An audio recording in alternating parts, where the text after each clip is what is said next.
Hey guys, welcome to The Insiders, the inside scoop on the outsiders. Today we follow 5 former teenagers as they continue their lives as adults. Here, we're at the home of Daryl Curtis, and I believe that's him.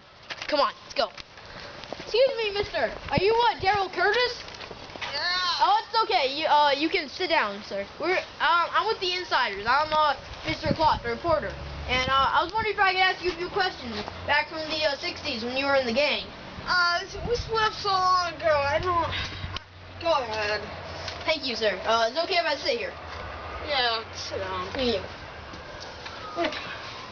What was your initial reactions when you first heard about that Tony was involved with a murder? And to be honest with you, I didn't believe it was happening. Because Tony, I mean, he's smart.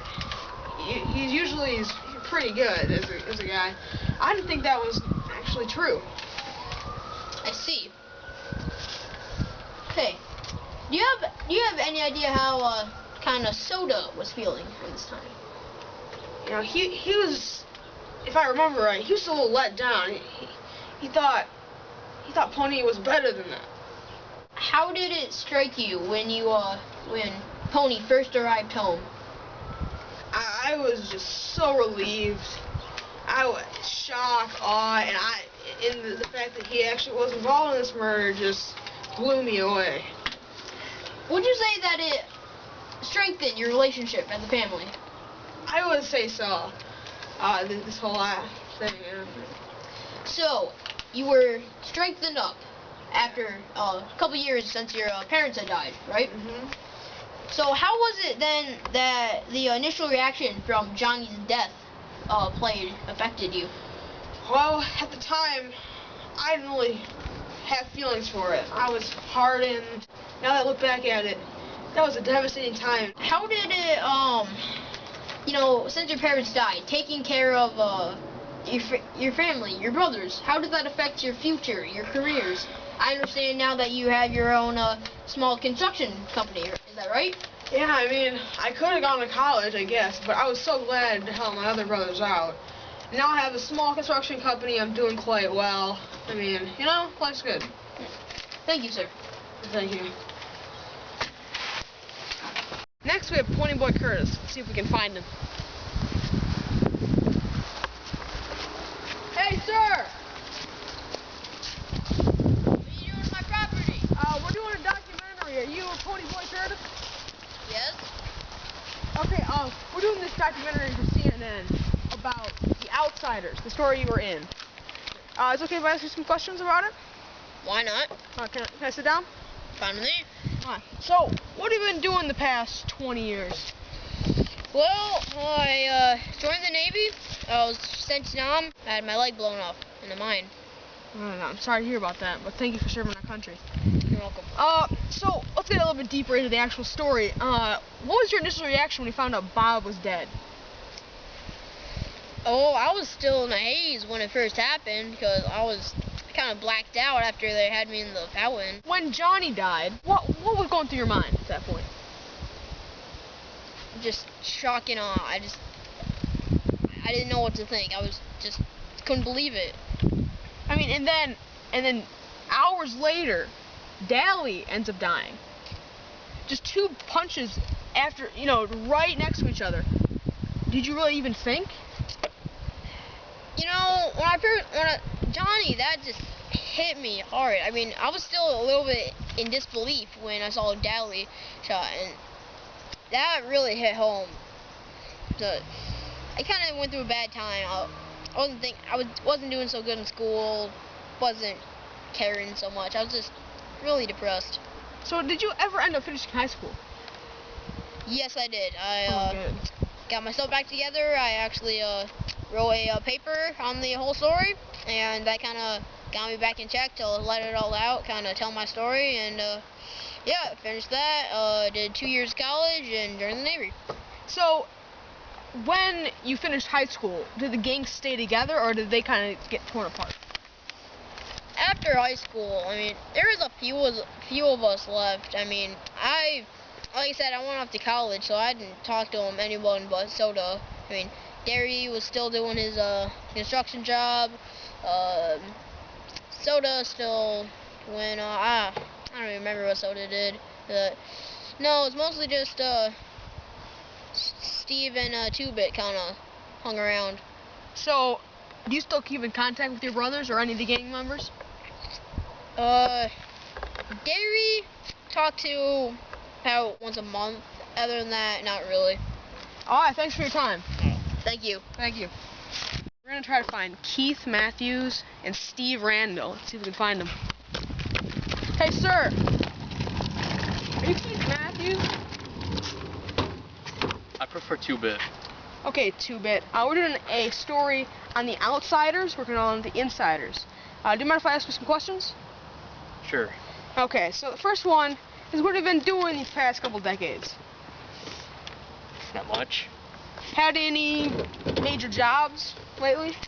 I worked at Disneyland. Oh, how'd that end up? They let me go for pulling a knife on Goofy. So I have a couple more questions before I get a little bit deeper into the story itself. So, like, what was your reaction when you heard that Pony and Johnny had killed Asoch?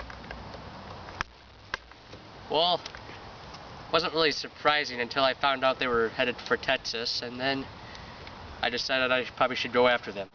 What did the gang do after Pony finished high school? Kind of split up, took different directions then. So, is your friend here by the name of Steve Randall? Yeah, but he took the stage name Tom Cruise, so you should probably call him that. That's him? Yeah. Hey, where is it? Where is this guy? He's inside. Oh, let's go find him. So next is Steve Randall, otherwise known as Tom Cruise. Now, isn't this cool? I'll go find him. Should be down here somewhere. Come on, hey, sir. Hey, sir. What? Sir, are you Steve Randall? Are you Steve Randall? They call me Tom Cruise. All right, Mr. Tom Cruise, nice to meet you.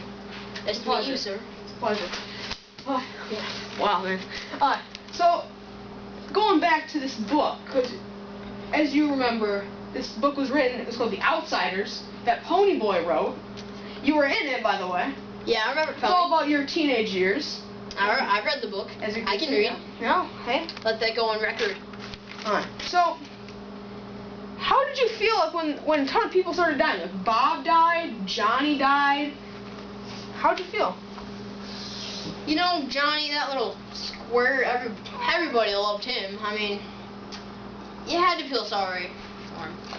Dally, it wasn't everyone's friend you, but no. It still hit home. It was still just overall depressive for the group. But I think it worked out for the best. Alright, so now that you're Tom Cruise, have you been getting any major roles lately? Can't really say, but I love the news. Watch it a lot down here. Oh, thank you. So, let you know a little scoop. I am starring in a major film coming soon. You heard it So here you watch. first. Alright, thanks so much. Thank you. Thanks. You like an autograph? Yeah, yeah, later. Never mind. Got it. Alright, let's go. We're at the house of Randy, and see if we can. He just got home, and we're gonna see if we can ask him some questions. Let's go. Excuse me, sir. Yeah. Are you Randy? Yeah, it's me.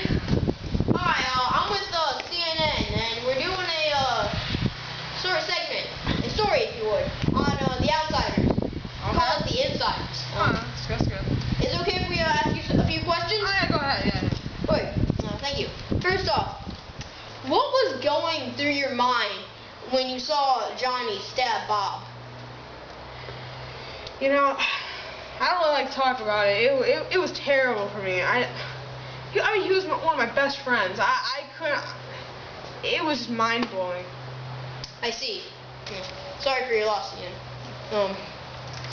Wait, what did you do? Like, did you just split? Did you try to help him? What? I mean, We just split. We were scared. I didn't want to die. None of the other guys wanted to die. We just left Bob there. It was a terrible decision on our part.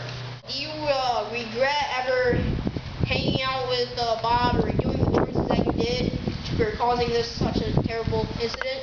You know, I pretty fun childhood, so I wouldn't say that. You know, maybe, you know, Bob getting killed obviously was a terrible thing, but, you know, things ended up working out. I see. Yeah, you have a very nice van here. Oh, yep, has a couple kids, you know, man van. Yep. Nice. Okay, last question. Did you ever, like, truly make peace with the greasers? And did, not just you, but did everything settle? You know, I don't really think so. I mean, I made my peace with them, but I think some other guys were reluctant to forgive them for what they did to Bob. I think there was just, some of those guys were just never gonna give up their whole hatred for the greasers. Thank you. Thank you. See ya.